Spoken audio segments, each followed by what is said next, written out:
So I'm going to proceed with the first demonstration here. Basically, what I'm going to do after each segment is do a little demo on how you can use the skills that we have just gone over to make something, either an object or a scene, in Blender. I won't be doing too much lecturing or talking or narrating over this part, as it's mostly just to watch and follow along. I will, of course, have my key strokes being captured down in this bottom corner so you can follow along with what I'm doing. But this part is just for demonstration. Follow along or use those skills to make something of your own. But without further ado, let's get started. So I'm starting from this default Blender scene. When you open it up, you have a general template. So the first thing I'm going to do is just select the camera, delete, and light, delete. Just because we're not going to be using them, so they're a little bit in the way. And actually, I think I'm going to delete this cube as well. I think I'm going to start with a different object. So to add an object, in the empty viewport, just press Shift, A, Mesh. Let's start with the cylinder. All right. Now, this is largely just going to be a function of what do we want to make with this. Thinking of making maybe like a little scene, so like a cartoonish scene. So let's start with this. Let's make a tree. Let's press 1 and let's move this up so that the bottom is sitting on this x-axis line. Now, this is going to be our trunk, but it's a little too thick at the moment, so we're going to make this thinner but not shorter by pressing S, hitting Shift Z to lock the Z value axis, and scaling it in. That's pretty good. Maybe it should be a little bit taller though, so we're going to press S, Z to scale only the Z axis, and just correct so it's sitting on the ground again. All right, so this is a pretty good trunk. So now we want some sort of rounded bulbousy branch clusters, sort of like you'd see in the background of a cartoon. So to do that, let's hit 1 to go into front orthographic mode, just because it's going to be a little bit easier to work with. So we can either add the spheres here, or we can Shift right click to move the 3D cursor closer to where we want them. Of course, it's not going to be exact using this method. Now we can press Shift A, UV sphere. All right, and now what we're going to do to make this part is just kind of scale these, make it a little bit smaller. And then now I just hit 3 to go into right orthographic because this is scooched a little bit farther forward than I would like it. I want it to be as close as I can to sitting exactly on top of this cylinder. So we're going to press G for grab. We're going to move it just so this center edge that you can sort of see here is lined up fairly closely with this axis line. It doesn't have to be exact. It is organic after all. So now, to make this a little bit more tree-like, we're going to scale Z, just flatten this out just a touch. Now, I don't really want these facets, so on any of this actually. So I'm going to click this first sphere and click this, shift click I should say, to select all of it. I'm going to right click and press Shade Smooth. So now when we duplicate from these objects, the objects that we duplicate off of them will be smooth as well. Of course, I'm just duplicating by selecting it and pressing Shift and D and moving it out. So now it's just kind of a matter of arranging these objects so that they look somewhat sort of tree-like.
Okay, that's looking fairly tree-like.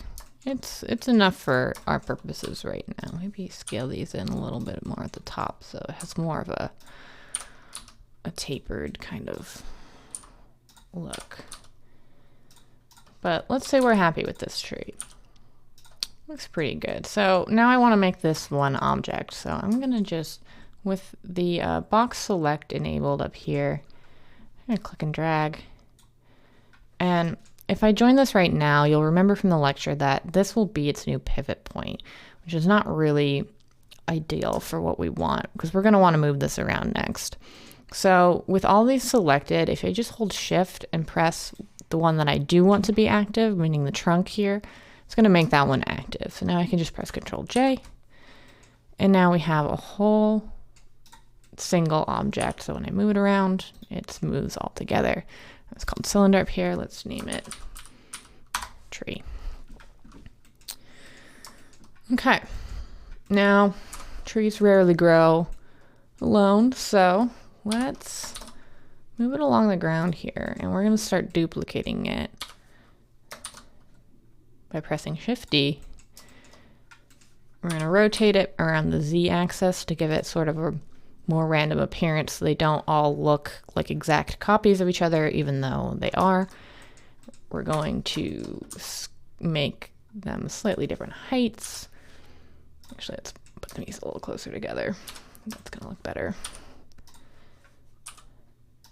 And then, yeah, that looks good.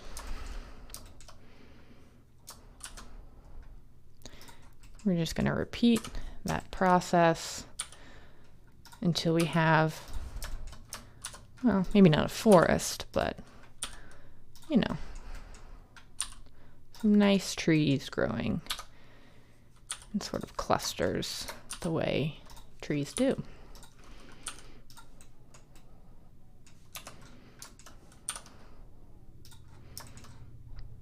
You can see some of these, because the pivot point is in the center, when I scale them up and down, they kind of shrink away from the ground. We'll go over how to move a pivot point in a future video, but for now, just place them back where they need to be.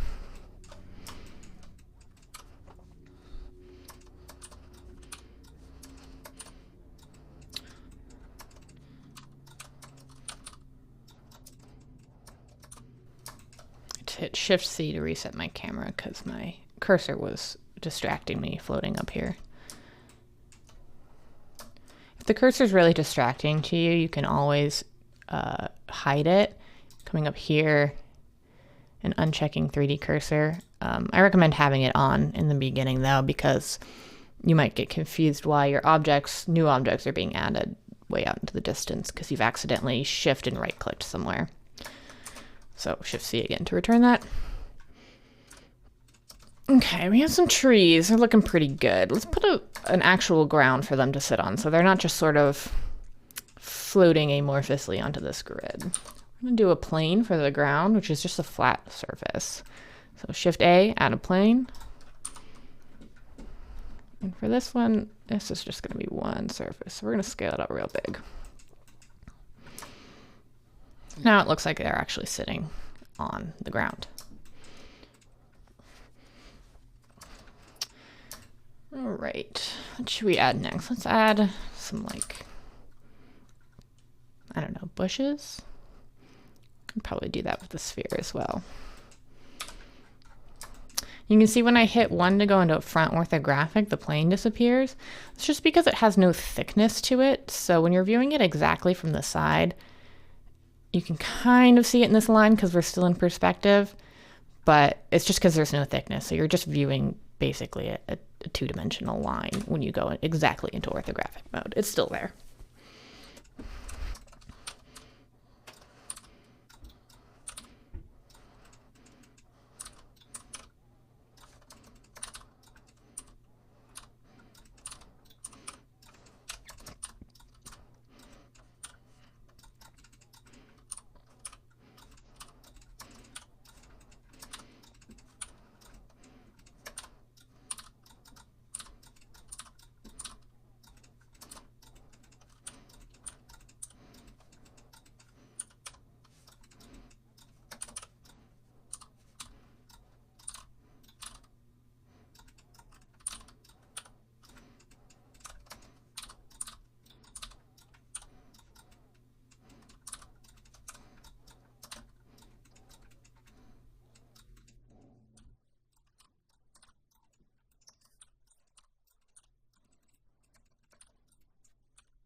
Okay, probably not the most convincing shrub you've ever seen, but I think it gets the job done. So I want to join these together and make it a single object, but now when I box select, it's going to select this plane as well. In order to avoid this, so that this isn't joined to the plane, just deselect by clicking off of any mesh here, select only the plane, press H to hide it. You'll see it kind of goes dim here in the outliner. Now we can box select all of these. The plane will not be selected. We can choose which one we want to be our active. Let's just say this one. Press Control J and join it. And now this is one object. Let's rename it shrub. And you'll see that I've renamed the tree, and since I did that before I started duplicating it, it's maintained that name with the numbering suffix across all of these duplicates here. You can also rename this one while we're here, ground. Okay, so let's start placing some of these. Oops, with only the shrub selected. Make it a lot smaller.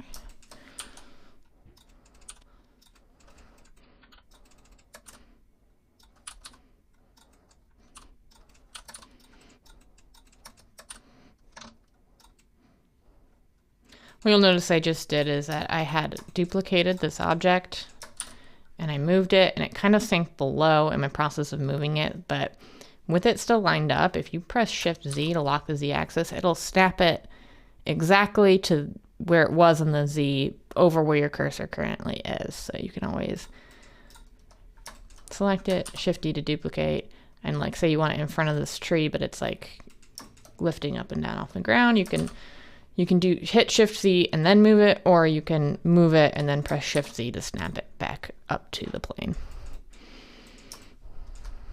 All right.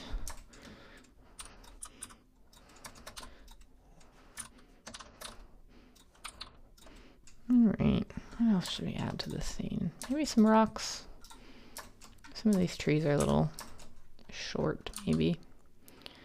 Can get some more dynamic differences in the sides of these. And we can also scale these whole things up by a single axis if we wanted to make it sort of a different shape. We can just, it allows us to get a lot more variation in these objects without having to actually model completely new ones.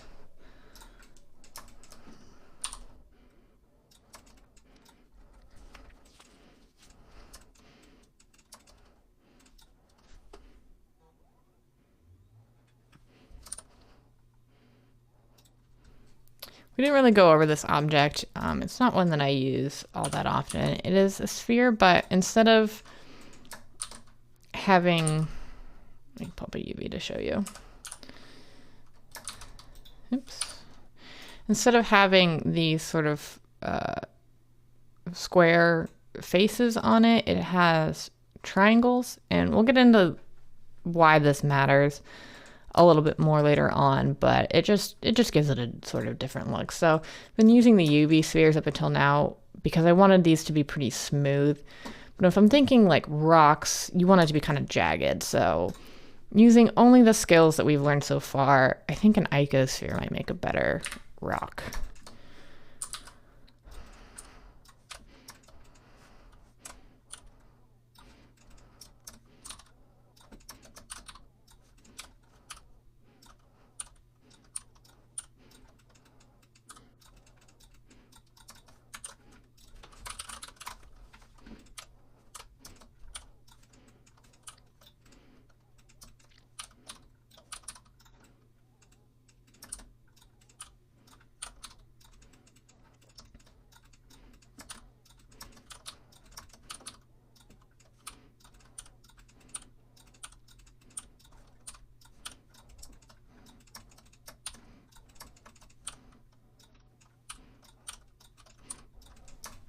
You'll notice for these rocks especially, I'm letting them just kind of stick through the ground here. And it's another good reason to have a plane is that you can use the plane essentially to hide all this stuff. So with a single rock model, we can use the transform tools to really get like a wide variety of different looks from the same, what is essentially the same piece.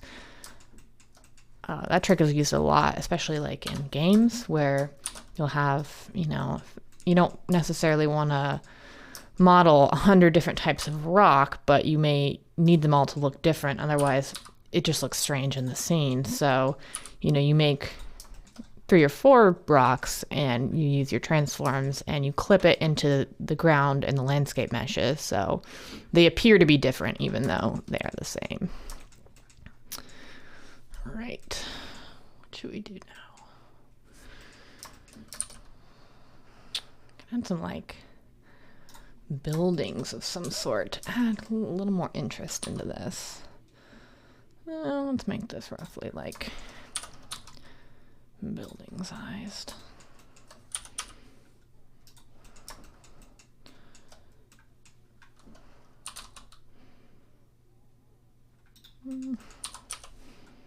Something really more like that.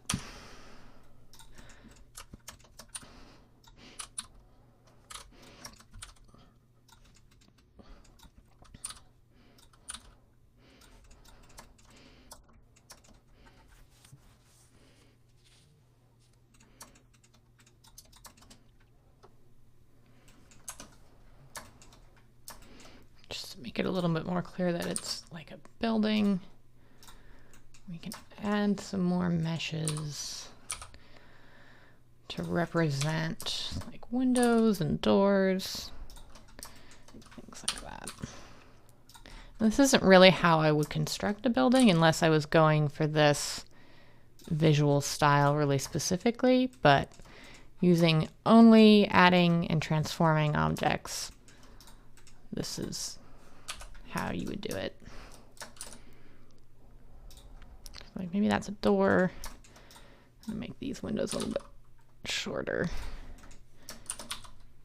Duplicate them along the axis so they're in like a nice row. Maybe make this like that. Could put maybe the door off to the side a little, just so it's a little more dynamic looking. I feel like this window should be smaller. Probably most windows line up pretty well with doors, so they're not like crazy higher or lower. Could I scale some of these in a little bit and make them a little bit more realistically sized? Let's just delete these.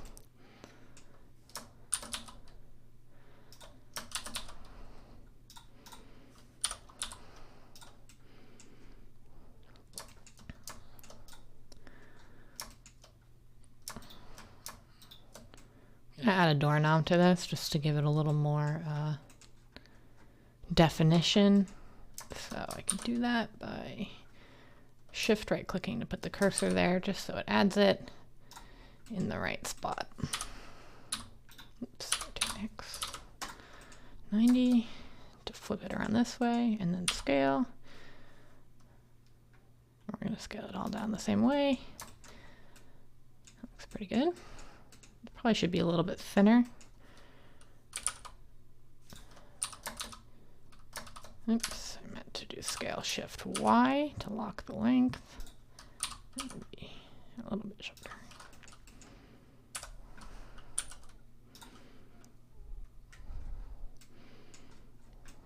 And then just to make sure these are lined up, again, hit 3 to go into orthographic, and you can see that there's a little gap here behind it. So just grab it along the Y and move it in. And it's okay at this stage, especially if your meshes are like intersecting into one another. That's totally fine.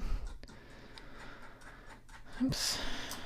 You see my sort of zoom got all messed up there for a minute, so I pressed Shift and C to return it to sort of this default view.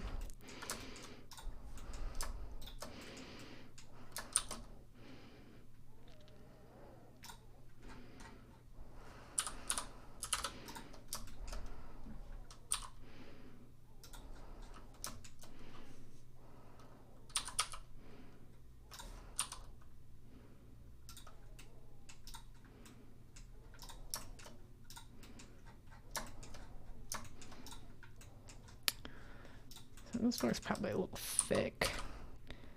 Can scale it in, move it out, move these ones back into it, and just make sure that everyone, since we don't know how to separate parts of a mesh from each other yet, just make sure everything is really where you want it before you join objects. We're going to go over how to separate like these pieces from each other once they're already joined, but that's for a future video. Right now we're just practicing adding and transforming. And you see I forgot to shade this smooth, and that's really going to bother me, so I'm just going to undo out of that until they're separated. Shade smooth, and then make sure these are placed right where you want them. It could be probably shorter and thinner. Okay, let's not focus too much on this. Get distracted. Cool.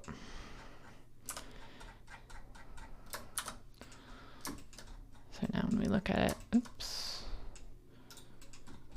And you'll notice when I have this selected, the camera sort of rotates around the whole thing. When I have a smaller piece selected, the camera is rotating around my selection. And this is something Blender does just by default. So if you're ever wondering why your camera is not rotating kind of the way you want it to, it's probably because you have something selected that shouldn't be for your purposes. Okay.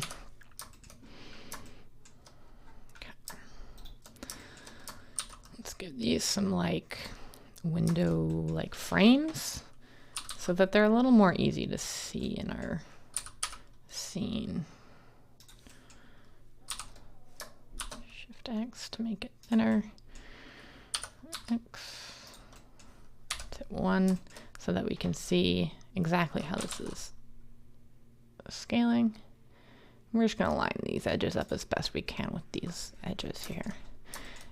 And these aren't going to be very exact because we're not actually into editing individual meshes.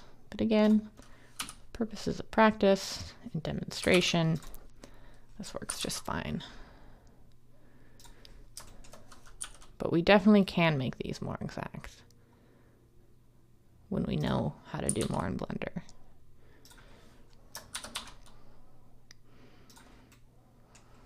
This nice sort of frame. So you'll see if two faces are occupied in the same space, Blender doesn't really know how to draw them. So you'll see this sort of flickering happening. This is called Z fighting. It just means that you need to offset these slightly because two objects cannot be located, I should say, in the same physical space. It just doesn't make sense. You see it down here too, but we've already scaled the top one, so let's just duplicate that across the Z-axis. It's like a nice little window frame.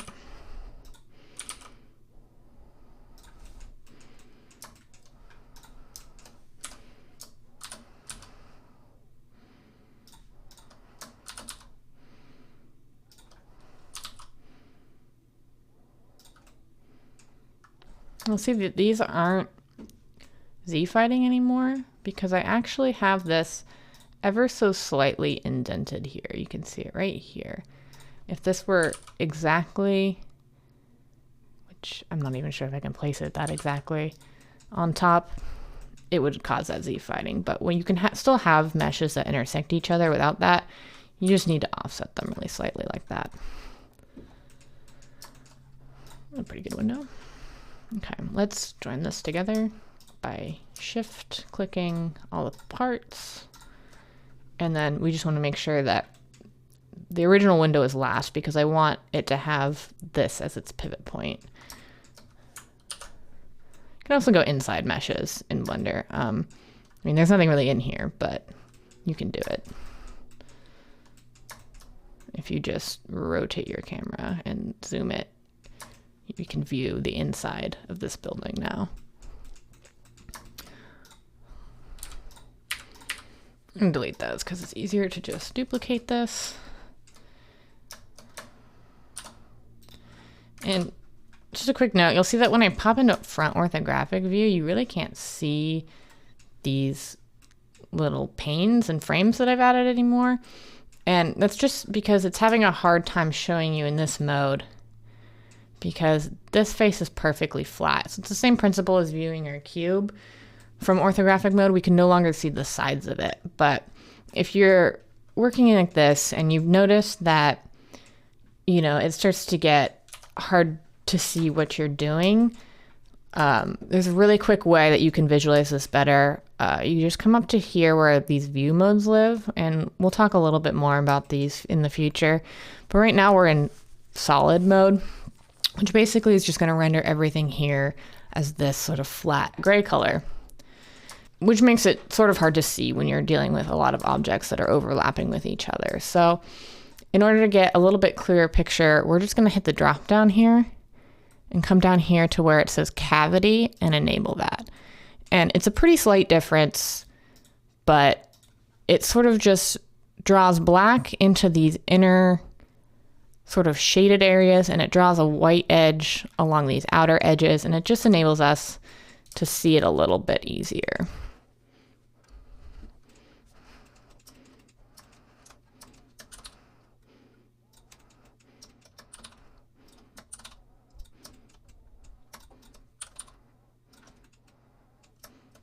You can also duplicate more than one object at once with just all the objects you want selected.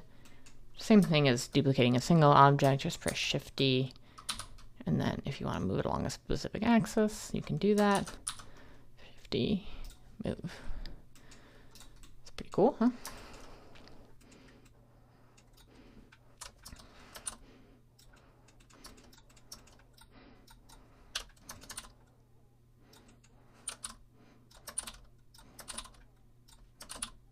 I'm just eyeballing these placements. I'm not using any sort of exact measurements at this point. We can get like, oh, I don't know, some like stepping stones or like a path along here. That might be kind of cool.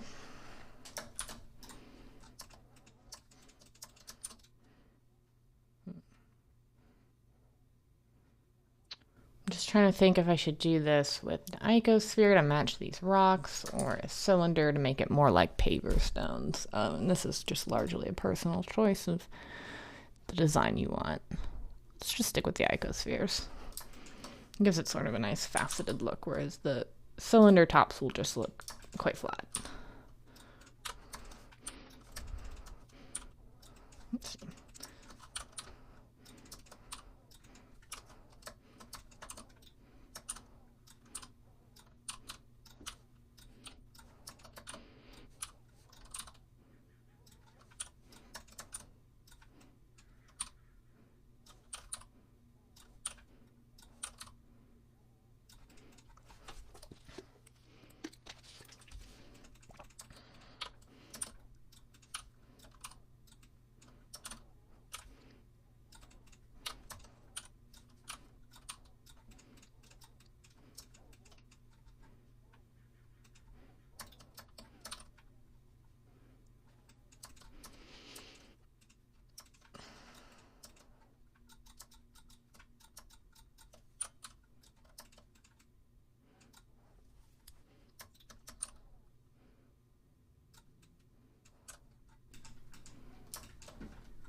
So this is what I'm talking about with like folders being very handy. And you can see I've already started to forget to name things here, but we're going to start organizing this scene so that we can more easily manipulate these objects as we need them. So let's make a new collection.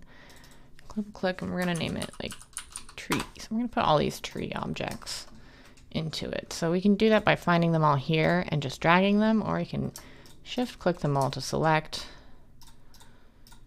And then we can hit M on our keyboard to move. And we can select the collection we just made or make a new one right here. But we're good. We already made one, so we're going to put that right here. So now that all these trees are organized into one folder, if I'm trying to make like a garage door or something, like right here. So I can You notice when I go into front orthographic, like this stuff is sort of in my way. So we're just going to temporarily hide that by going to the trees collection, and on the collection, hitting the eye there, and it will just collapse all those things. So really quick, let's just make folders for all these object types.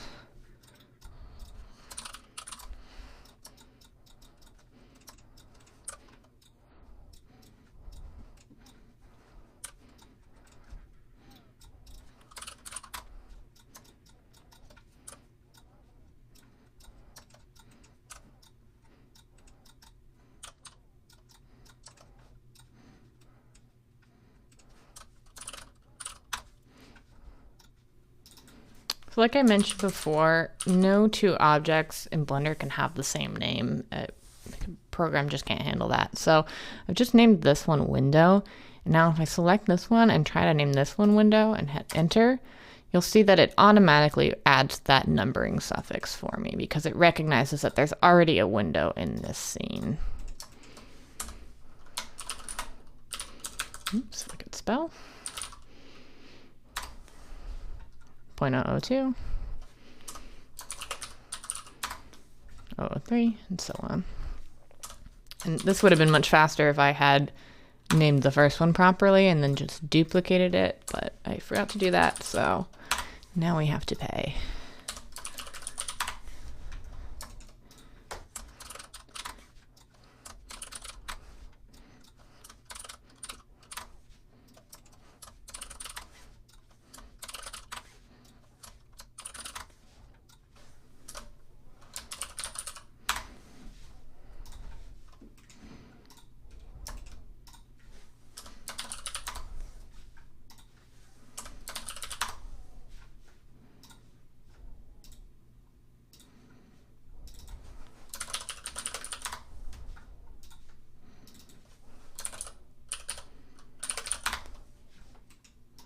Okay, now we can back to this. Now everything's named and organized, and except for some of these rocks here. Let's not call this rock, let's call this stepping stone. That's what it is. So we can also double click and then hit Control copy to copy this when it's highlighted. Control V, and I'll speed it up.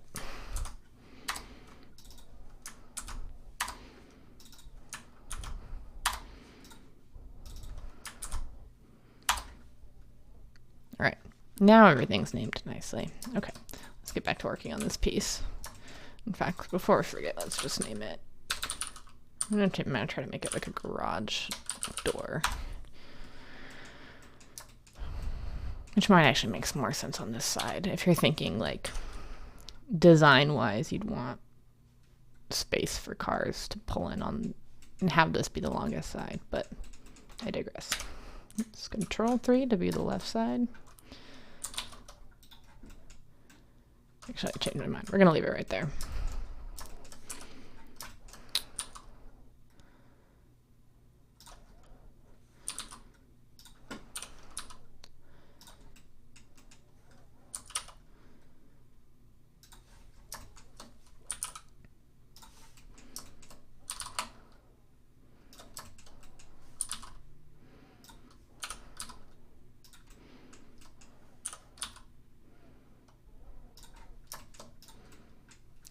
And these buildings look kind of plain at the moment, so we can just add a little bit more definition by adding more cubes to it.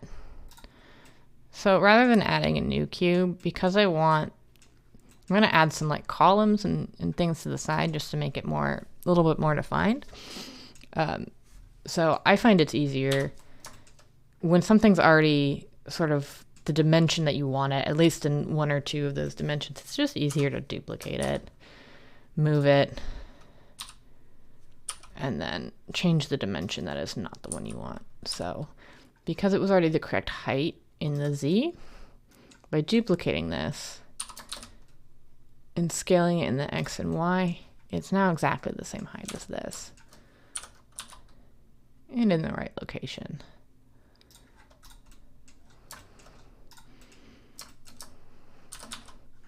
Oops, before we do that, let's name this like column, just to make our lives a little bit easier.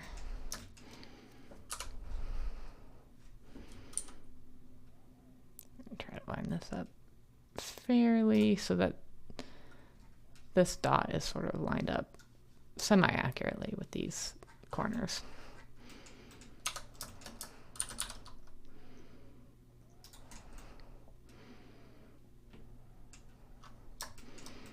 And like, you'll notice that there's still some Z fighting happening here because this is the exact same height as I just described.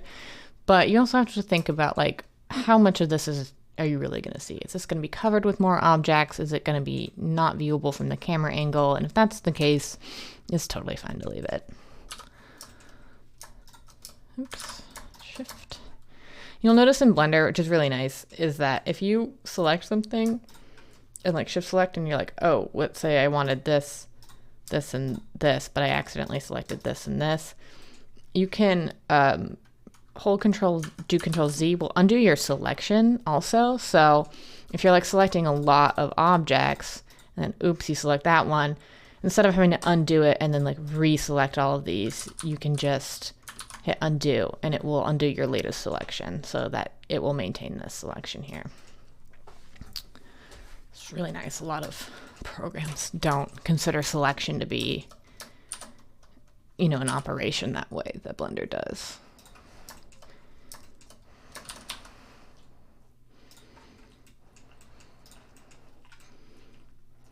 That's pretty good.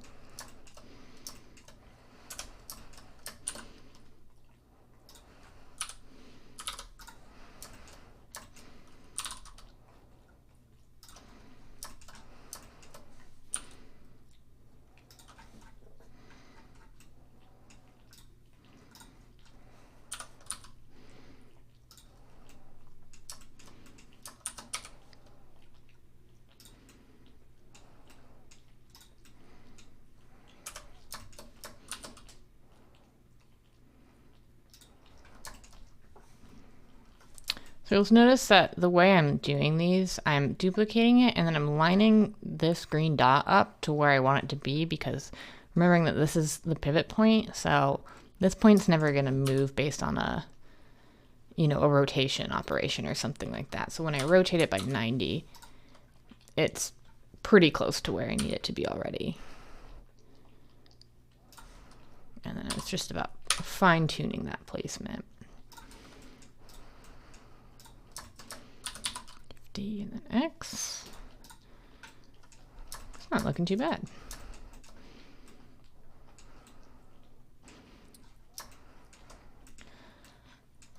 Kind of looking like, I don't know, maybe an apartment building or something.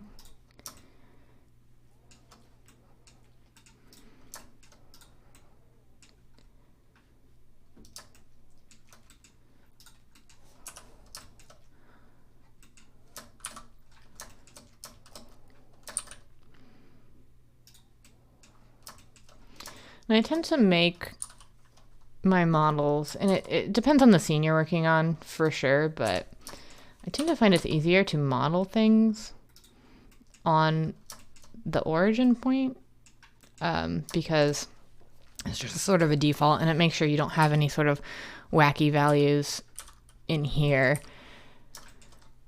I find it's easier to model things and then move them, but you are totally welcome to model them in place. You'll see, you know, some of these I've been modeling in place, like the windows and whatnot.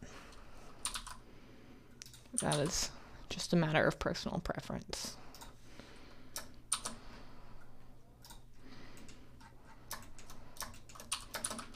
Oops, scale, shift Y.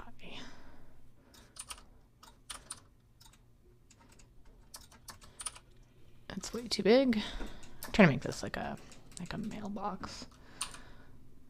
So yeah, you'll notice when we have multiple things selected and we, even though these aren't joined, if I scale these, they're scaling together because I have them both selected. Let's move this out a bit.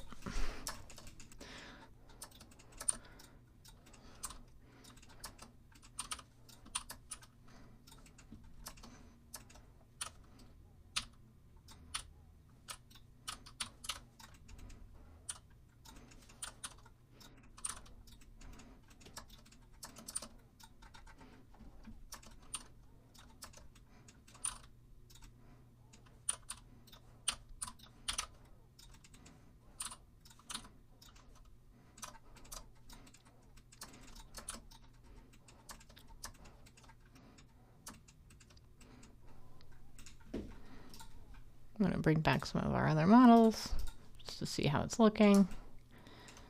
It's pretty cool.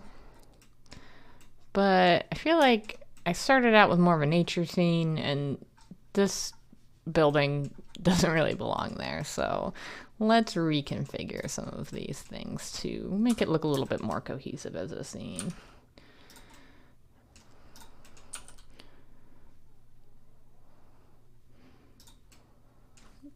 You can see that because I wasn't in an orthographic view, this tree has started to float. So we're just going to snap it down to ground by being in front orthographic.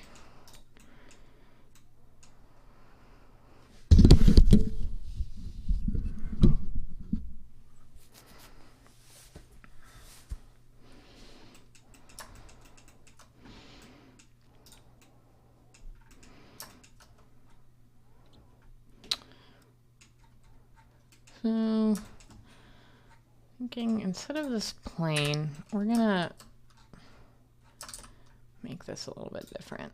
And this is just a design thing. It's not because of anything about, you know, using Blender that is being limited.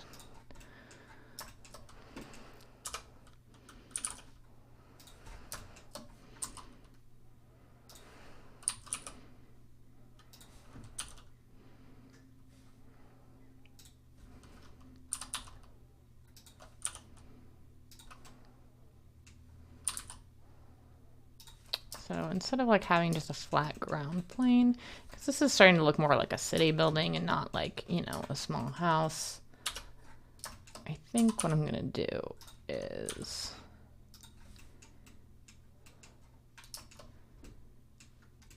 make this more like on a sidewalk,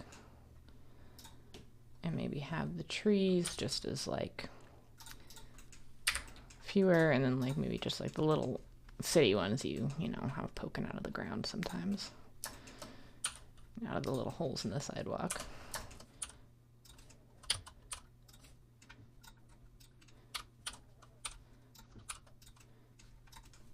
And then this is just a composition, sort of an art principle thing. Like you just tend to not want to have larger objects in the front because it's obstructing your view. So like this tree is a lot smaller than this one. So let's put this one in the back and this one in the front. It's just gonna look better. And then also we want to make sure that like these aren't perfectly aligned when you're viewing it from the front, just because when you view it from the front it looks strange. So just offset it a little so you can tell that there's two trees there. Obviously, if you know the camera angle at which you're going to be viewing this at, if it's not, you know, for a game or something where it's live demoing, you know, you only have to model and make objects for that camera angle. But this is just more sort of a general model, so we're going to make sure it looks good on multiple sides.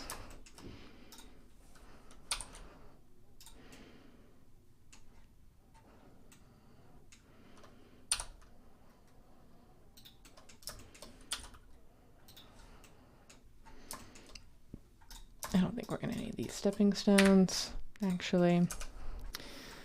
Oh, and we didn't finish joining our mailbox together. J for join, and rename it.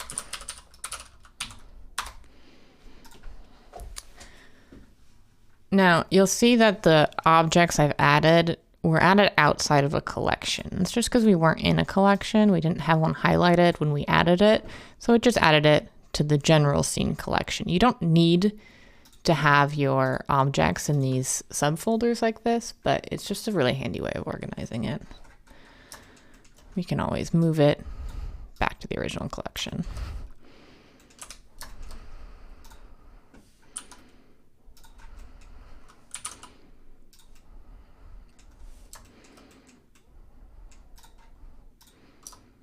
Oops. Don't worry about that. I just pressed the button on accident. We're going to go over that feature next.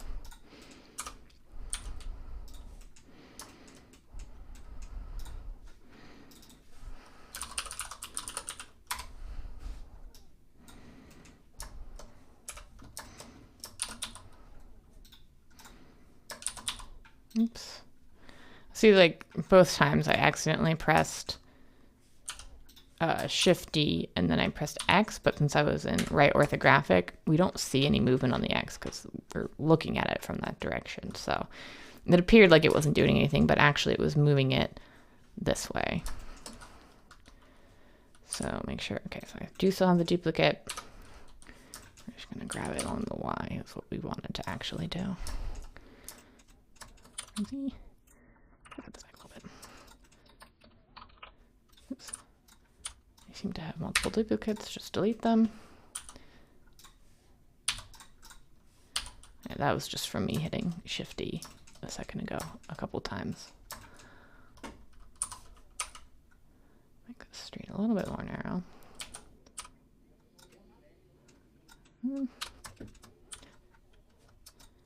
It's like a shame to get rid of all these nice things that we made, so we're gonna like make maybe out here like a little green space for this apartment, a little courtyard or something. A little smaller.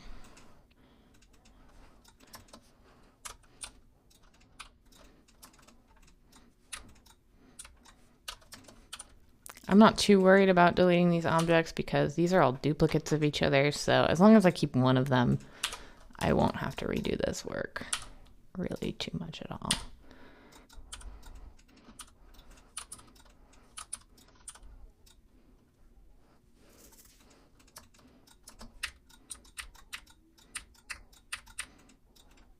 Again, let's put this taller one sort of in the back for sort of composition reasons. Make this one a little bit smaller. We probably don't need that one. Okay. Let's like further delineate that this is kind of a sidewalk. Oh, I do have an extra one here. Blade it. That and that. Grab forward. How many of these do I have? Jeez. Okay. Sorry. Oh, let's see, how wide is a sidewalk typically from like the front of a building? I guess it depends where you are. This isn't like a skyscraper or anything, so we're gonna give it a little bit of distance here. Oops. This is wireframe mode. We're gonna go over this in a future video. I just hit the button by accident. If you do hit this button by accident, it's controlled with Z. If you accidentally get into this mode, all you have to do is hold Z, click back over to solid. But we'll go over that more in a future video.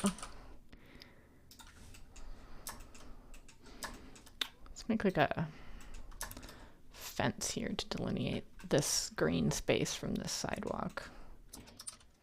Let's do a cube.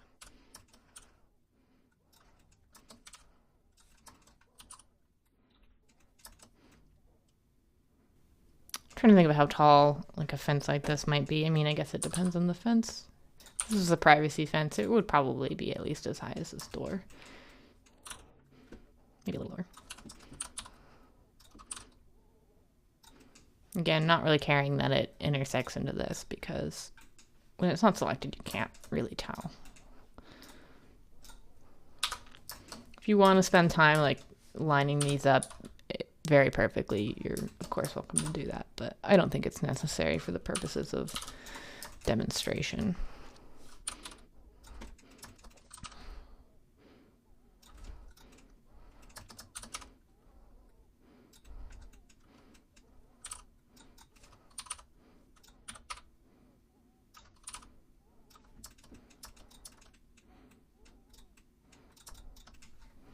Put some windows on this side. We're going to select this row of windows, duplicate the whole thing, rotate it on the Z by 90, and it's going to rotate all of these together, which is really nice. A little time saver. We need a couple more on this side. Oops, wrong axis. I do that a lot. You'll probably notice I hit X when I mean to hit Y and vice versa, because, you know, when you're rotating around a lot, sometimes you get confused about which way you're facing. But no biggie. You can just cancel it, right-clicking, and it'll drop it back where it was, and you can do it properly. Oops, just did it again there. Because in my head I have it, you know, that X is left and right, and it is, but because we're on the side of this building here, I'm now thinking as left and right is moving these this way, but really it's moving it this way. Oops, that wasn't that. I just fat fingered the keys there. The Z and X are right next to each other. Let's try to line these up with these heights as best we can.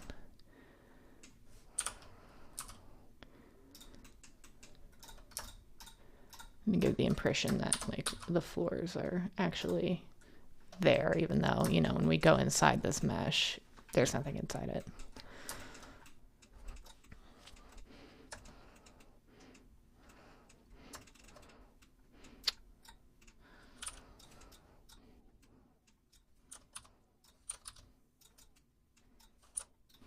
Just a lot of this is trial and error. It's just because I didn't really have, you know, a specific plan for what I was going to model for this demo. I'm just kind of trying out different things and seeing what looks good.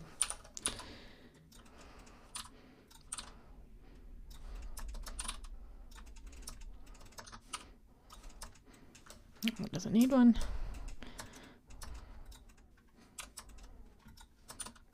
And place it, and then rotate. And then when you're in orthographic, you don't have to define the axis. It assumes, because you're in orthographic, that you are going to want to rotate around this Y here. So you just go 90 without having to press the Y axis. Pressing the Y axis is fine. It'll still function. You just don't have to in this case.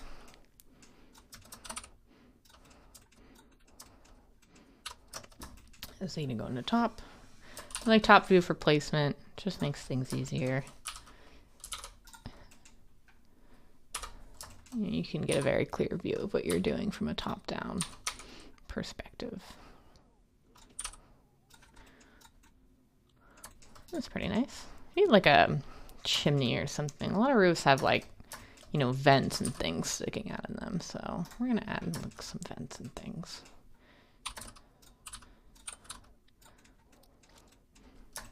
I'm not going to worry too much about proportions on these because this is sort of a cartoonish scene anyway with these trees, so it's okay if our proportions are a little large. Chain smooth. Let's add a little cone to the top of that. Oops. Once again, hit that by accident.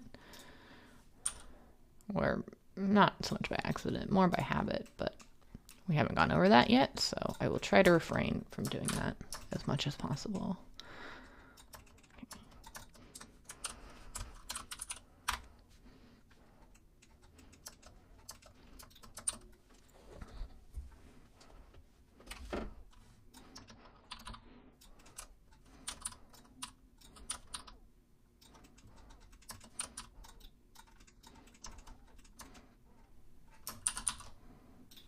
I accidentally had the whole thing selected, so we're just going to undo that duplication and that selection. Make sure only that is selected.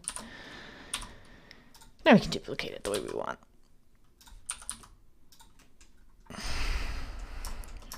Let's add some like cubes for like represent, you know, like air conditioning units and things like that kind of like stick out and give buildings like a more jagged profile. Let's put this one like kind of in the corner here, so it's like on the side of this building and on the top of this building. It's going to be more rectangular.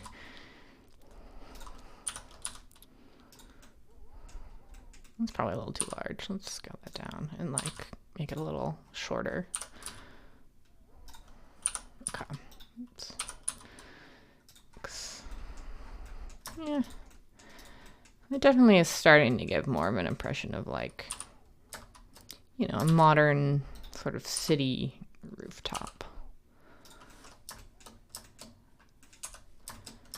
Let's like put one and like rotate it so it's more vertical. just to make it a little more interesting visually. Let's put some of these up on this one too.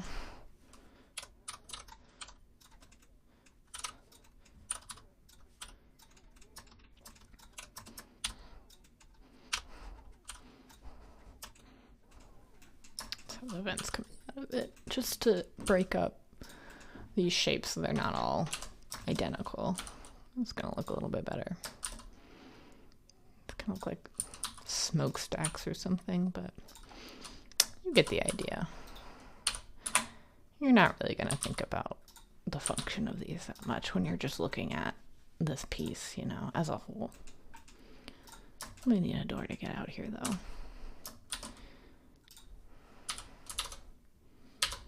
So right there, I duplicated this door in top view and moved it out so it was generally where we want it to be.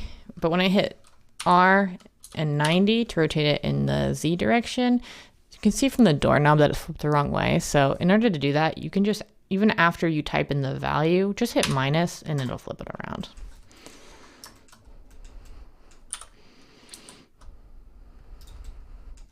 Let's make these like double doors. Why not? So if I wanted to make this like a double door, I could do that by duplicating it across the Y, but we want to flip this doorknob so it's over on this side. And we can do this without having to remodel a separate door with the doorknob on the other side. We just click this and remember that it's rotated already. So we're going to hit S for scaling it. We're going to hit Y to scale it this way. And you can see if you scale it all the way in and flip it around, it's flipped around now. So this is denoted in 3D graphs by using negative values. So all you really have to do, if you want this perfectly a mirror of this one, hit scale, Y, minus 1. And that flips the doorknob around.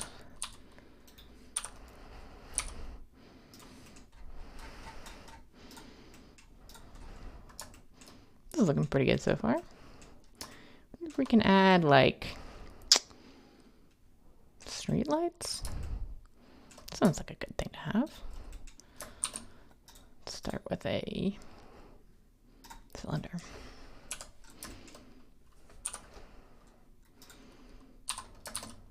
Shift Z to bring it in.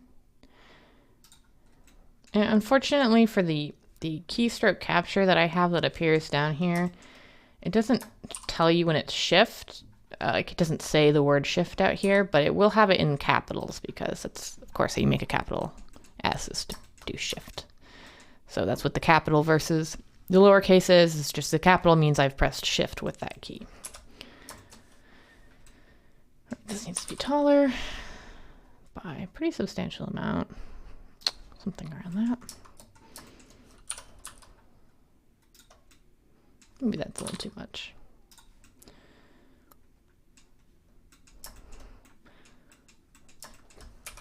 Get it from the side.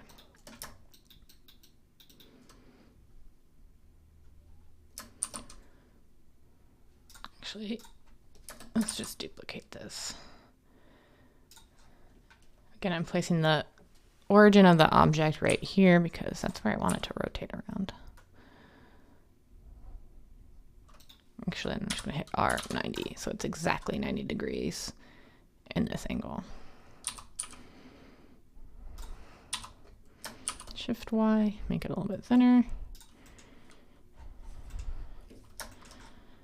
And then if you want to quickly zoom in on any selected object, you can do so by selecting the object and hitting the period key on your numpad. You see it's right there.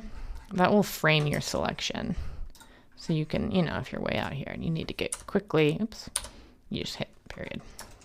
Of course, if you do not have a numpad on your keyboard, this won't work. It won't automatically rebind even if you have emulate numpad enabled. I had to manually go and rebind this to the regular period key on my keyboard. But we went over how to change key maps. Shouldn't be a problem for you. Although I guess we didn't really go over them, but all I did was go into Preferences, Key Map, type in Frame.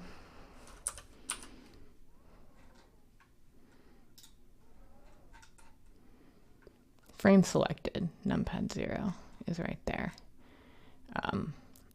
Frame selected, you see I have it. It used to be a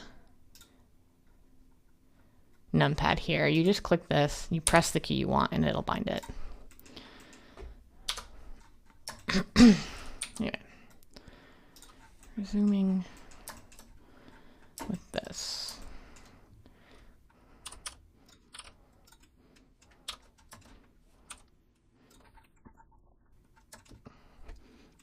I guess for this shape, can't really, at this stage, we can't really make nice curves or anything in this because we're just working with primitive objects, but we are in the next video going to learn how to edit meshes so that they're more complex shapes than this. But for now, we're just practicing moving, scaling, rotating, and adding, and joining.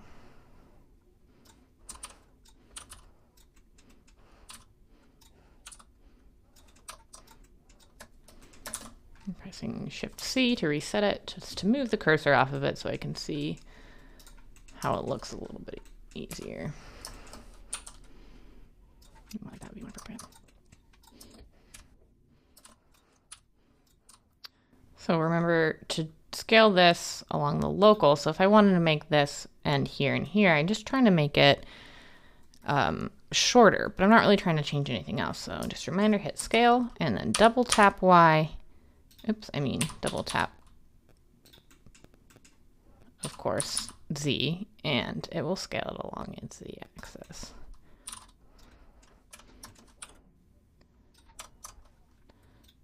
And just remembering, fix our shading before we join them, because at this stage, we wouldn't know how to go in and fix it after the fact.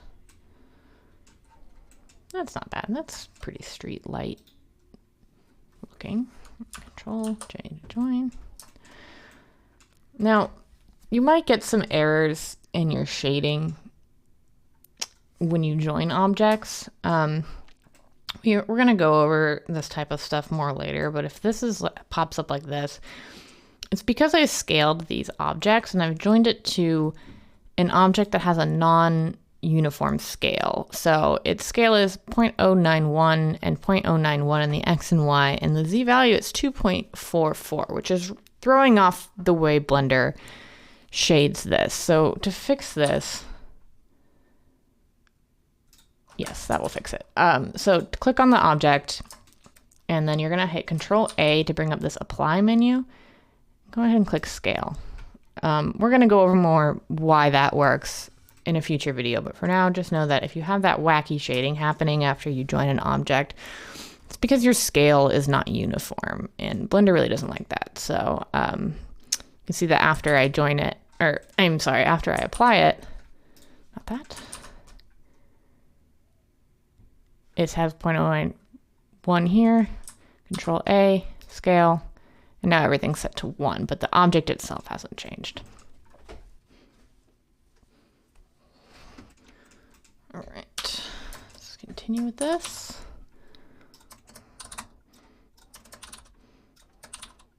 We'll make them as even as we can, but don't stress too much about placement of things. Again, don't stress too much about anything at this stage. We're just starting out, and we're going to learn how to do a lot more complex stuff and get things a lot more exact. Oops. Of course, on the Y.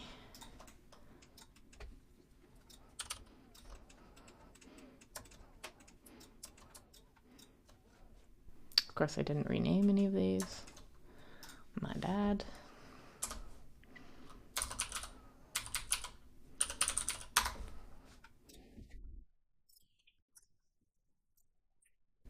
F2 to rename, Control V, copy, paste. 2, Control V, paste.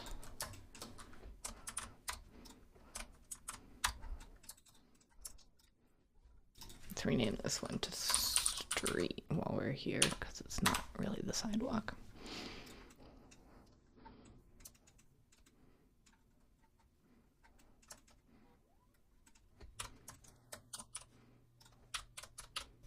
Just rotate around the Z 180 by going into top, R 180. And actually, if we wanted to maintain this exact distance between them, instead of duplicating one, we're just going to duplicate them all. The same way we did with the windows. Place it R180. And because this distance and this distance are not equal, and it's flipped the whole thing around, it is shifted over, but we can, no biggie, just shift it a little bit back so they're more lined up. Cool. We need like a car or something in this scene. And actually, let's just shift this whole thing over so that the center of the street is the center of the world. No real reason, I think it looks a little bit neater. And, you know, when you start to get a lot of objects in your scene, staying neat can be pretty critical. Now, this car is not going to be a total masterpiece, just because a car is the shape of a car is just much more complex than we're able to do at this stage, but we're going to get a rough idea of it.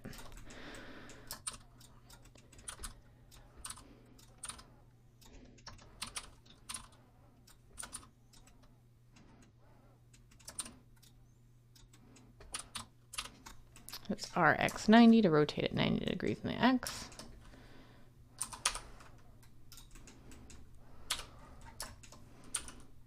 Let's place them a little better and then scale them so they're the right size. I'm going to leave this flat shading on here just because object shading is going to make it look, well, it actually looks okay, but we're still going to leave it at flat.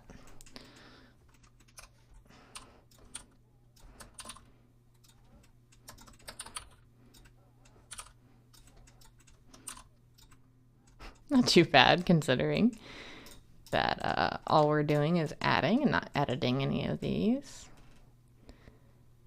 Maybe the world's a little thin, but it's fine. So I'm selecting these, keeping in mind that I want to select this body of the car last because I want to maintain this point here as its pivot. And then just hit Control J. And now we have this as one object, which we can rename to car. I'm just going to go through some of these unnamed objects really quick and make sure that we name them, just to keep good habits.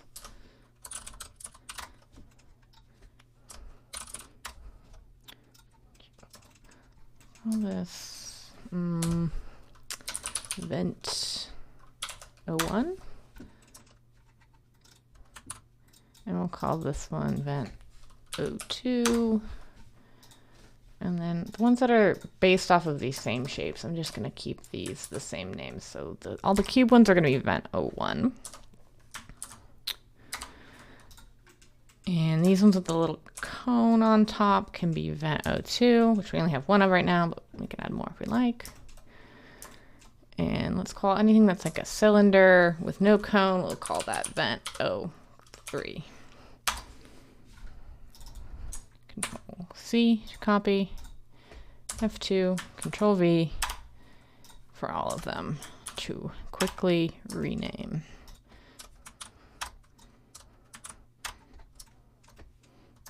All right, this is starting to look halfway decent.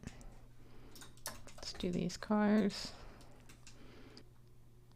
Well, we don't drive in the middle of the road. Or we can even have them like, maybe like they're parked on the side. That's fun.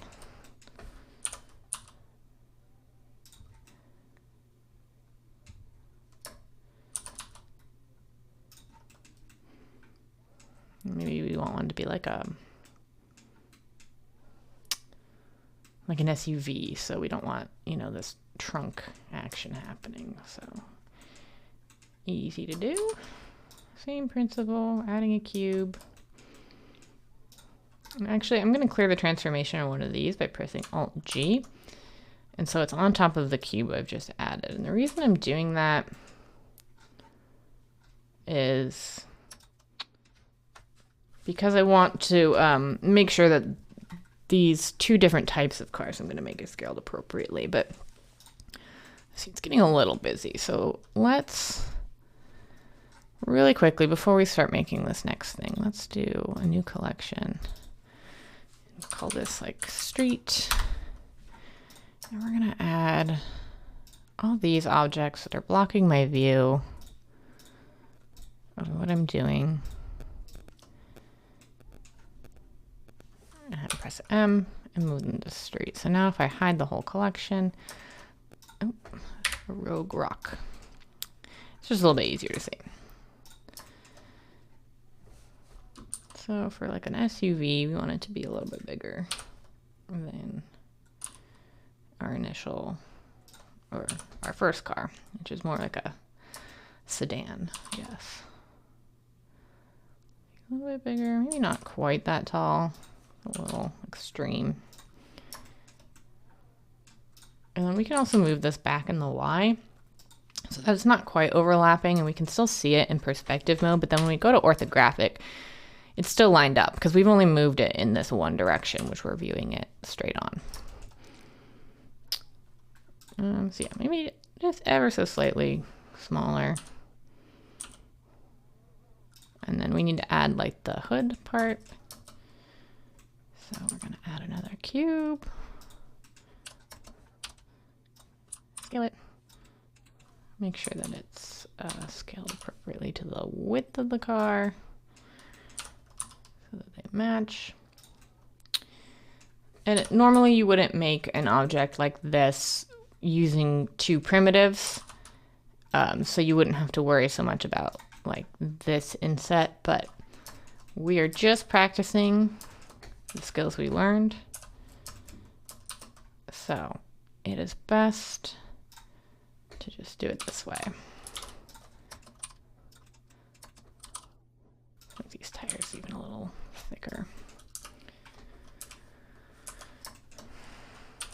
And line them up as best we can. Duplicate, select both, duplicate along the Y. Okay, not a masterpiece again, but it certainly gives the impression of like a larger vehicle. So we're gonna select all of the parts that make it up. Select the main part of the car to maintain this pivot. Control J.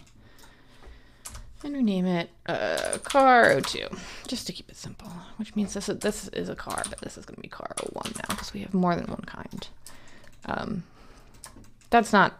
That's just how I tend to name things. It's not really any sort of absolute naming convention. It depends what you're working on, you know, the target platform for it and all that. So, and we can have, let's see, have these ones on this side because I am American and we drive on the right side of the road.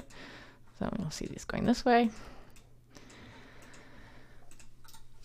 All right, not too shabby so far.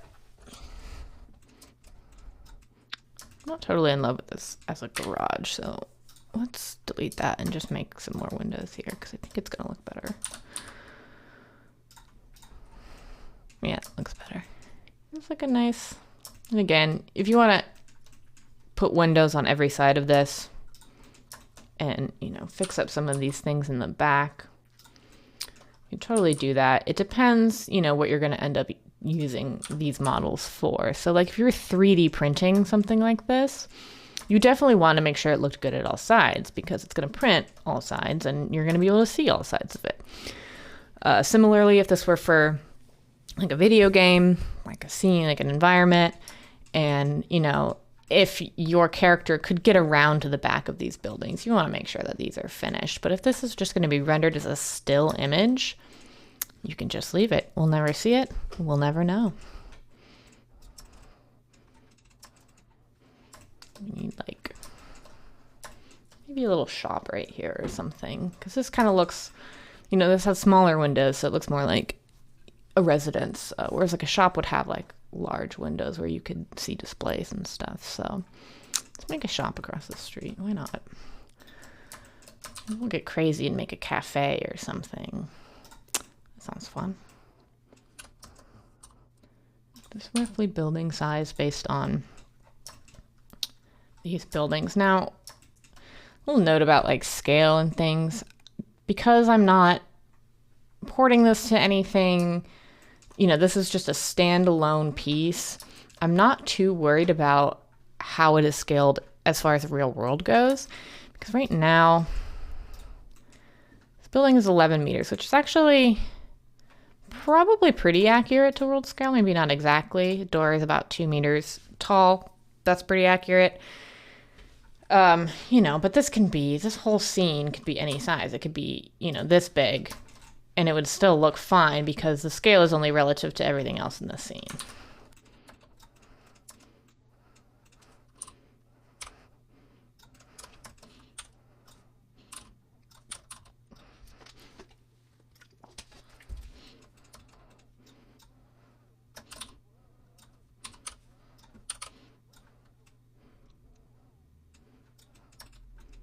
So if you're thinking about the scale of the scene as I have set it up, here's a door.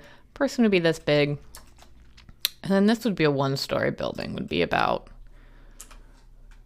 let's see how large that is by lining up our cube to it. Let's be a little bit bigger in the end, in the Z. So that's about 1 story. It's just above these windows, like halfway between these two windows, and which is currently 4.88 meters. I don't know how accurate that is. Probably not very, but you want to keep that in mind when making like multiple buildings and stuff.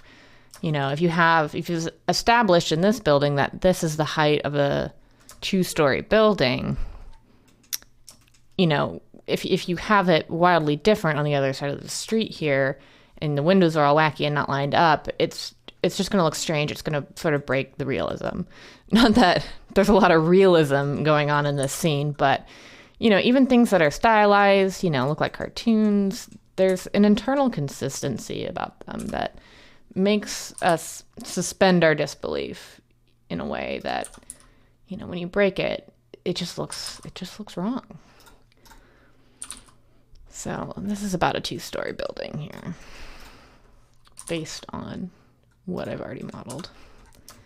Which means that these cars are probably like wildly inaccurate. These are probably way too big. Those are just things you want to keep in mind. Like, these cars are gigantic actually. So let's scale these down to something more specific. A person is about the height of this door, right? A little less. The car's lower to the ground though, right? So you want to like, you can check these by putting these objects really quite, you know, close next to each other. So like a sitting person in this vehicle would be actually suspended pretty high up. And, you know, when you think about standing next to a car and like looking in the windows, you're looking down. So these actually need to be smaller. And again, we're not going for, you know, exact measurements or anything like that here, but these cars are actually,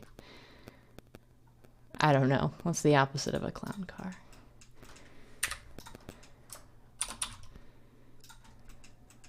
Have some of these parked along the streets.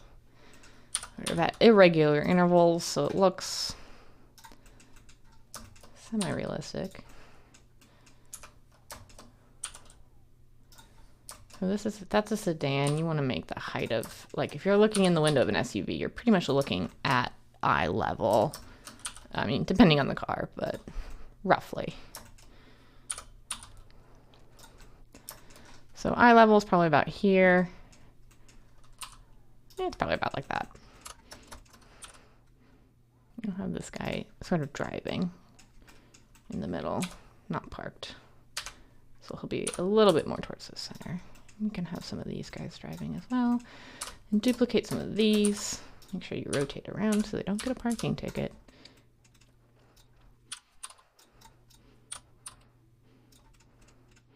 You can have some of these. These ones the direction doesn't matter as much because you can't, with this level of detail, you can't really tell what the front and the back is, obviously. So we can just duplicate these ones and make sure they're kind of set in the right place, as if they were driving along this street. Adds a little bit of motion to your scenes, makes them a little bit more dynamic. Let's add some more parked vehicles on the other side. These, maybe one of these over here. Okay, so I mean, you get it. It's a street. We could put like a little median even in it if we wanted to. Actually, why not? And this is our creation. We can add whatever we like. Oops. X.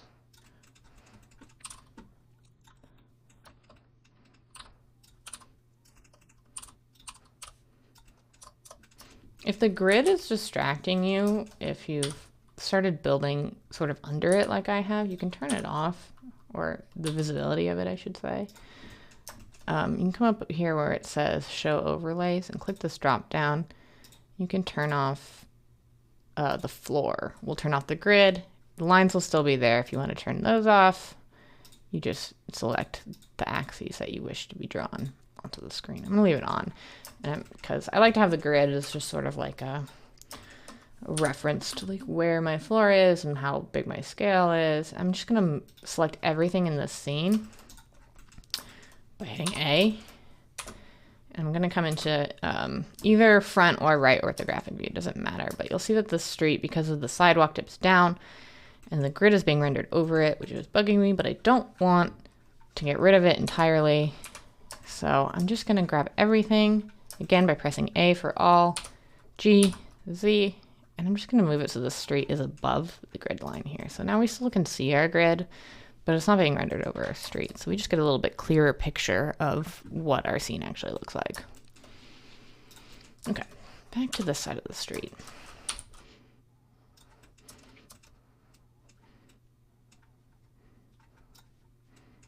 Do we have like some fences here? Looks pretty good. And the reason I'm duplicating from over here instead of right here is, I guess just because it's already rotated the way I want it. So in my mind, it's fewer operations if I just have to move it and scale it and not move, scale, and rotate it. Leave like a, make sure this is lined up. And leave like a little gap in this fence where like people could come in and walk in here.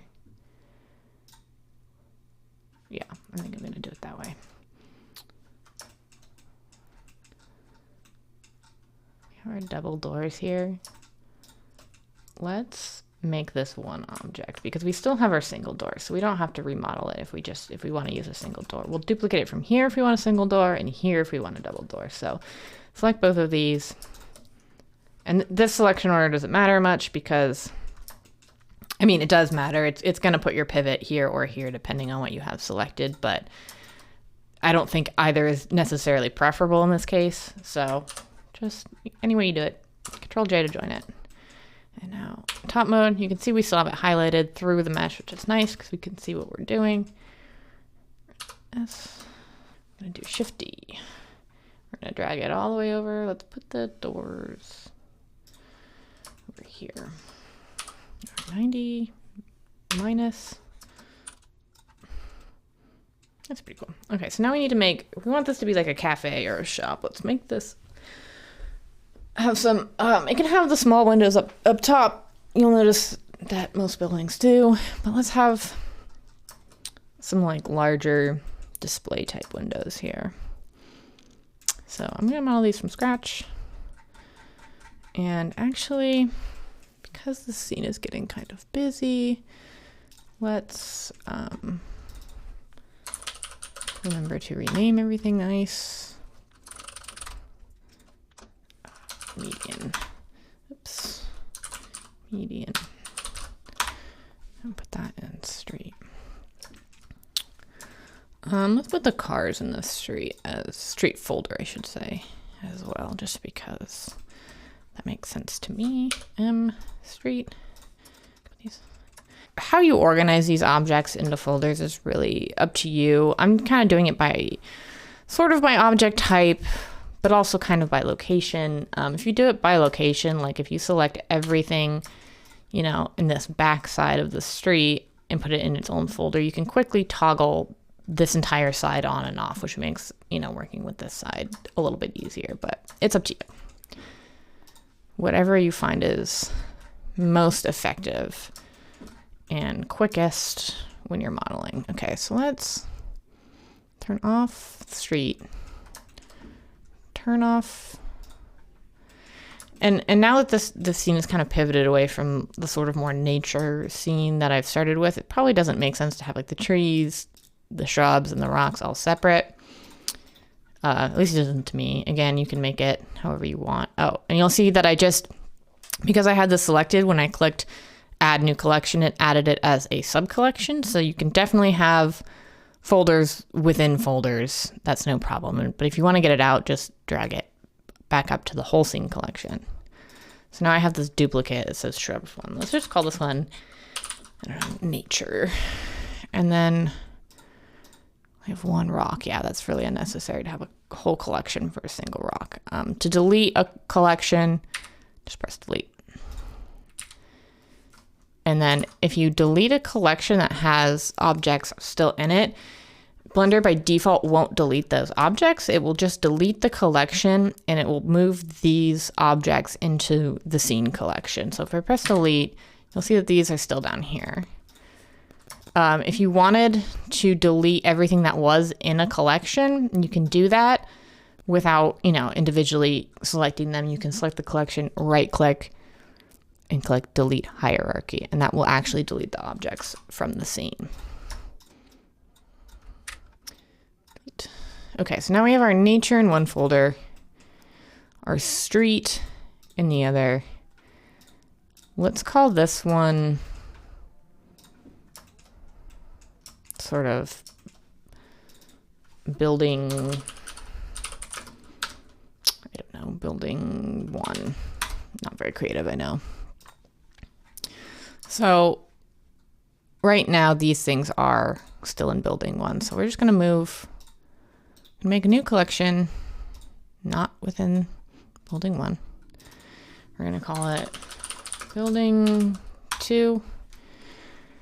And we're going to just select all the things over here. Building 2. So now if I hide that, hide the nature, hide the street, I'm just left with this, which makes it pretty easy to work with, although having this might be nice. Anyway, you can move things around as you work, whatever works for you. So hitting 1 to go into orthographic goes into the global front orthographic. So we're actually viewing the back of this building because it's rotated away from the front view. So again, just press Control and 1 and we'll see the front of this building, even though it is the back of the world space. This is a little off. Some little adjustments there. Okay, so now let's make our like store windows. Let's set the cursor right here. And kind of the same way as we made the other ones, but just a different size, and a different shape. We'll see, I'll probably hit 1 on accident a lot because I'm so used to snapping into the front, but we actually want to be snapping into the back.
It'll look better if we have like, oops, not delete, Shift D and then X. We have a couple right there. And right there. And again, a lot of this is just trial and error. You know, you add a thing, see if it looks good. If it doesn't, you rework it. Actually, I don't know why I duplicated these already. I'm gonna add more detail to this window before I place them. So let's just start with this one.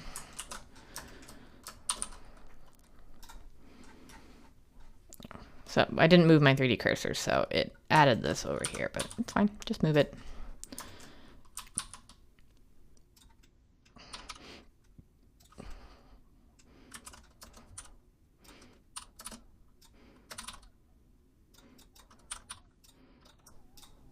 I'm gonna make these both a little bit shorter, so select them both, scale, Z for Z. There we go.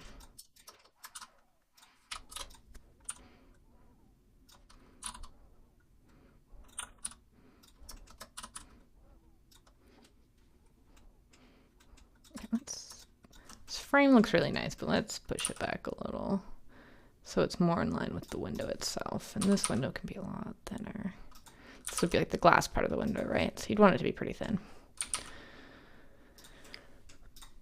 Debating whether we should put some like vertical panes just to give this really just more visual interest than it has. Let's try it out and see how it looks. And these aren't have to be super accurate. Oops. Just selecting all the panes and then selecting the sort of glass part, LJ, just to maintain that. Okay, it's not looking too bad. Let's bring back some of our things. Okay, cool.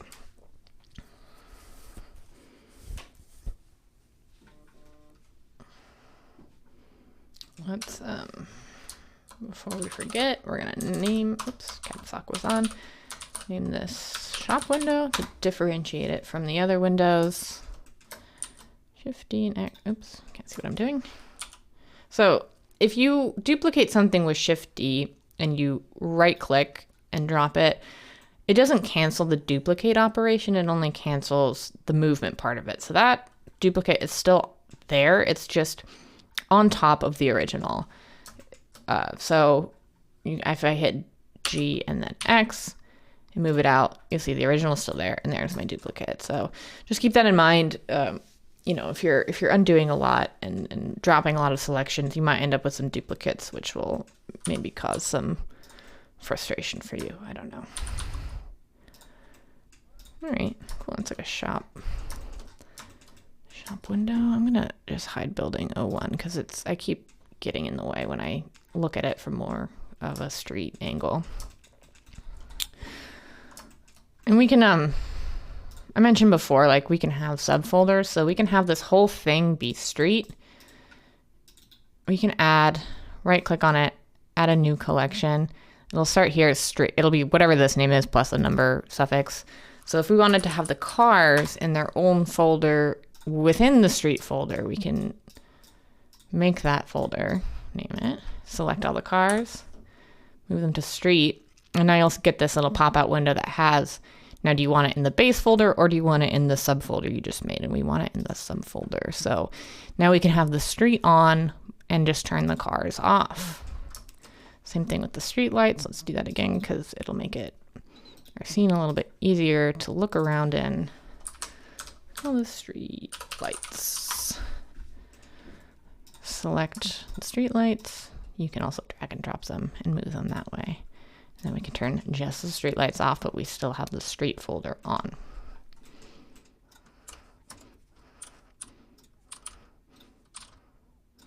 Cool.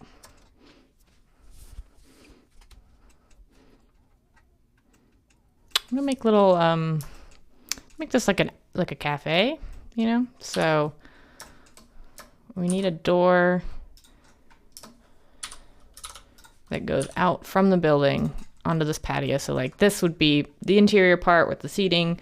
I don't know, maybe the kitchen's back here. I haven't really planned out that much, but you know, when viewing it from the outside, you know, you want to make sure you have doors to places that people need to access, because it will just look wrong if you don't. And okay, so if this is like your outdoor dining area, we're gonna like place little tables in here. So let's do that. I'm gonna reset my orientation. I'm gonna turn off the street entirely, and I'm just gonna, and the nature. I'm just gonna build this. Actually, I'm just gonna turn off everything because it's in my way. I'm just gonna build a little table, maybe like a round one. And I'm not worried about the scale right now because I can, as long as the proportions are correct, I can scale it up and down when I'm placing it. Actually, let's do that with another cylinder, not a cube.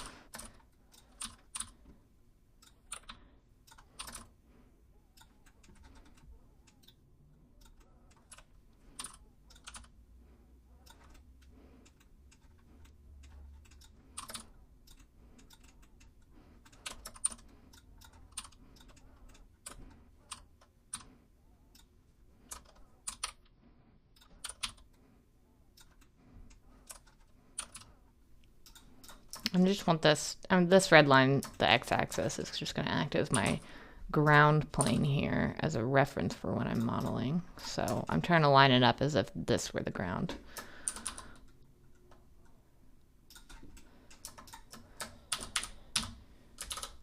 I did that really fast. It was just selecting these, Shift D to duplicate, R for rotate, Z for the Z-axis, and then 90 to flip it exactly 90 degrees, which leaves us with these two.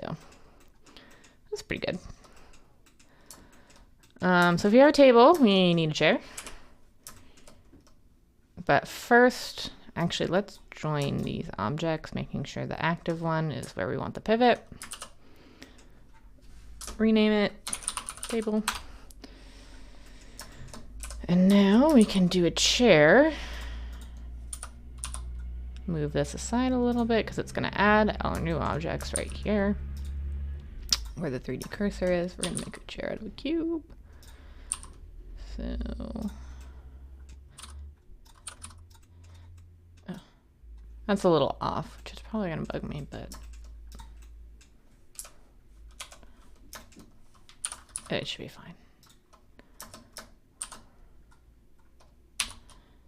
I don't think you're going to notice when you're looking at the whole scene, but obviously if yours is off and you want it to be exact, just make sure it's exact before everything is where you want it before you join this object together.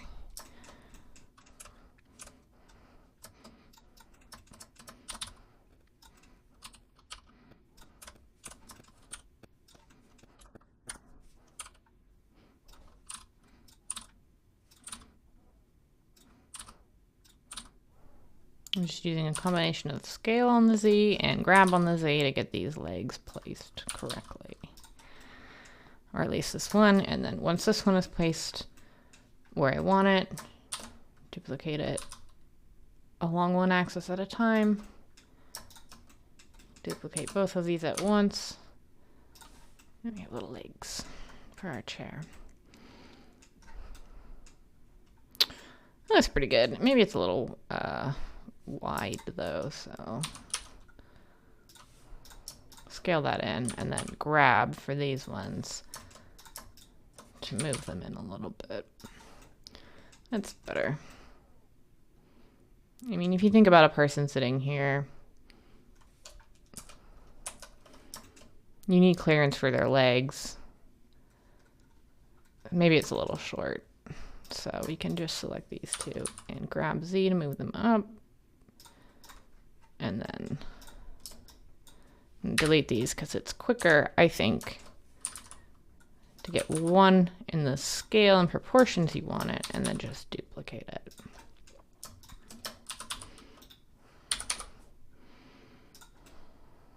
That's better.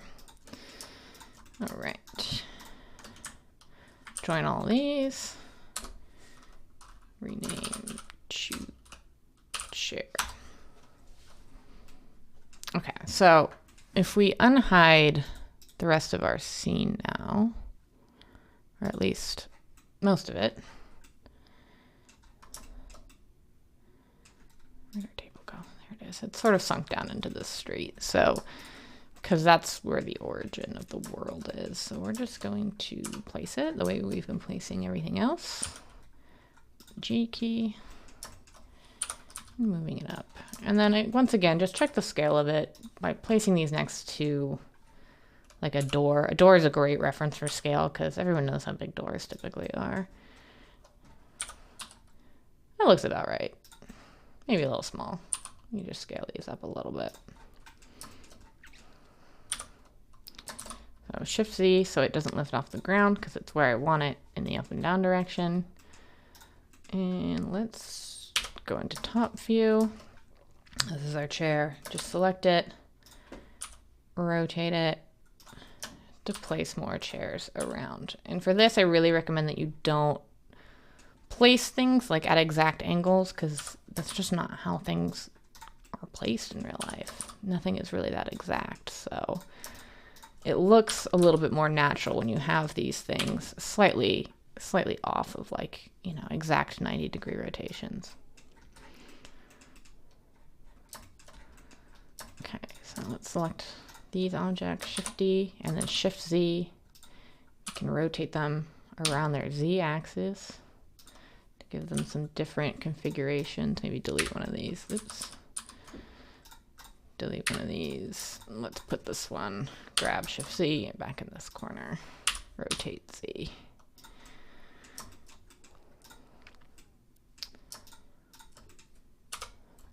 You could definitely join these objects together. Objects do not have to be touching to be joined. I'm just not doing that here because I want to be able to vary the amount of chairs that are sort of at each table. And if they're joined, I won't be able to do that.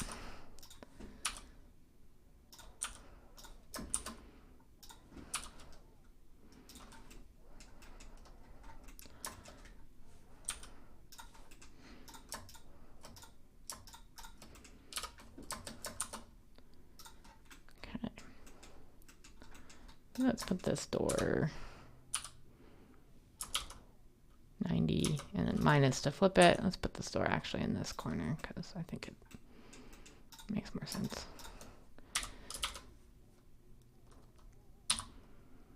Same thing with rotating on an axis. You don't have to select the axis you want to rotate on before you select how much you want to rotate it. So like with all those selected, you'll say I hit R and then 90 and it flipped it in kind of this funky way because I'm not in an orthographic viewport, I'm in a user, and it's trying to interpret how to flip it 90 degrees based on my camera angle. But obviously I don't want that, so I can hit R and 90, and then before I click to confirm, if I just hit Z, it'll snap it to the axis, the same way it would if you hit Z before you entered 90. Make sure that's on the ground. Yeah, not too bad. Maybe we want like some awnings or something along here. Place a cursor. Let's do it with I think cube is the best shape in this scenario. You see this is the inside, but I'm just trying to line it up. I mean, I guess I should probably just go into right orthographic to make it exact. If you just line it up manually, even if it's like pretty close, because it's still in perspective, you're gonna get like some wonky rotations, which are more apparent the more you do it. So either lock the axis by clicking X, Y, or Z on your keyboard, or go into an orthographic mode where it's, you know, the way you can see it, and rotate it that way.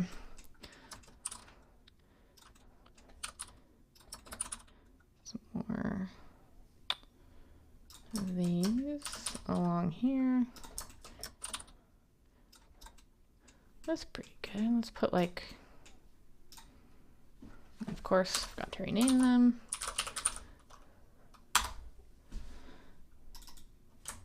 copy the name, F2, paste. The F2 also works even if you're not in the viewport, even if you're hovering over the outliner, you can hit F2 and it'll pull up the input right here. So Blender knows where your cursor is, and it just won't pull up that box here. It'll just use this one here.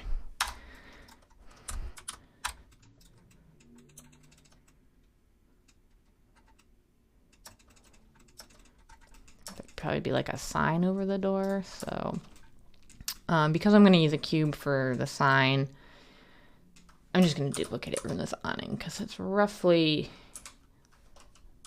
already the right size.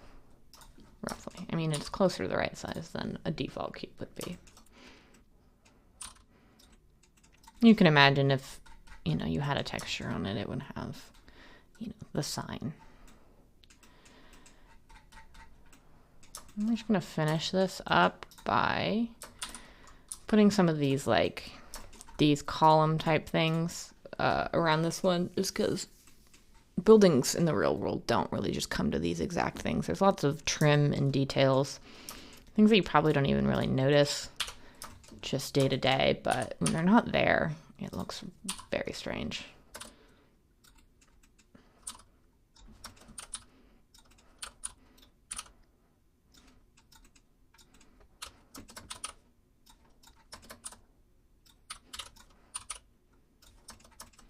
I'm just using these sort of lines as a guide for where these get placed, and then checking them in perspective mode to make sure they're actually where I want them.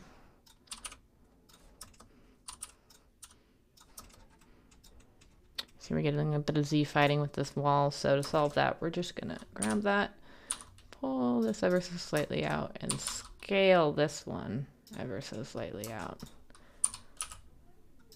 so that we don't get that flickering, awful flickering work. Check this wall. No Z fighting, looks good. Well, a little bit of Z fighting. Let's fix that really quick. Okay. And you just continue with that same process.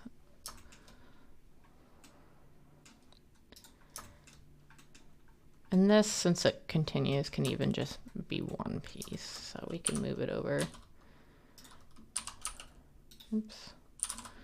Scale on the X. Because these line up, or they're supposed to line up. You can see you can take your time with this and get really exact if you chose to. It's just kind of a matter of patience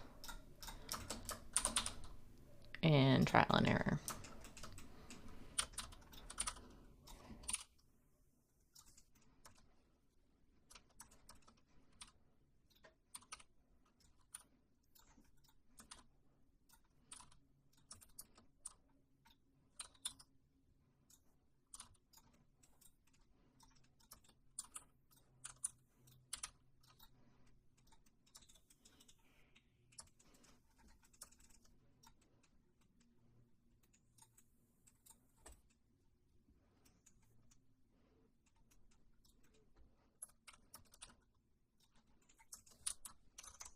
So when you duplicate these objects that are already in a folder, by default, the duplicates that you make are gonna stay in that same folder. So like, even though this window is part of building 2, because we duplicated it from building 1,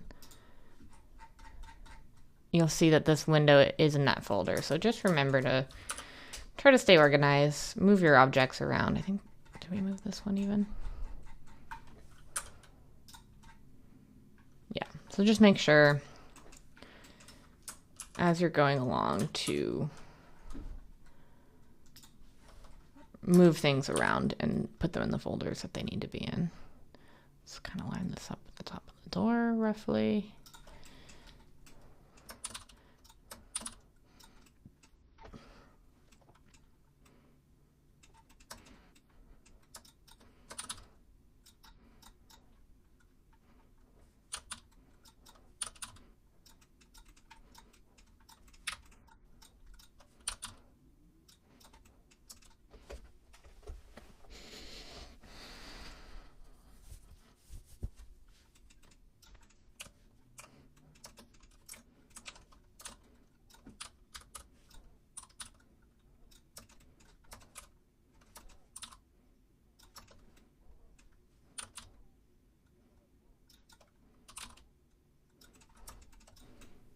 trying to fix some of this Z fighting here by nudging these in ever so slightly. And again, it doesn't really matter if these are flush with this ground or coming through it a little bit. For the purposes of this piece, that's not an issue. I'm going to use one right here to cover this sort of line that separates these two cubes.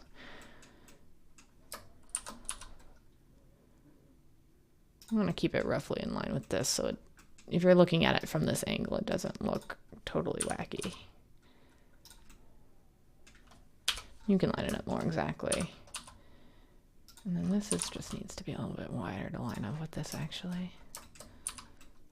You know, for most of these things, you can have these be exactly the same width and height and things like that. And if you were doing, you know, architectural visualization, which you can totally do in Blender, you know, obviously you'd want those values to be exact and to scale with the real world. But this is just kind of more of an art scene. So we're not going to worry too much about exact measurements.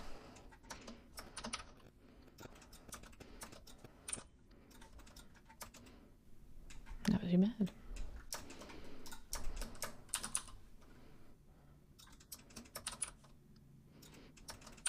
Pull that out so it's a little more defined right there. And then let's see what we can do. We can scale this down so it's ever so slightly, just to avoid that awful flickering. I'm actually going to move this in because I think it looks so funny sticking out and making sort of all these corners like that.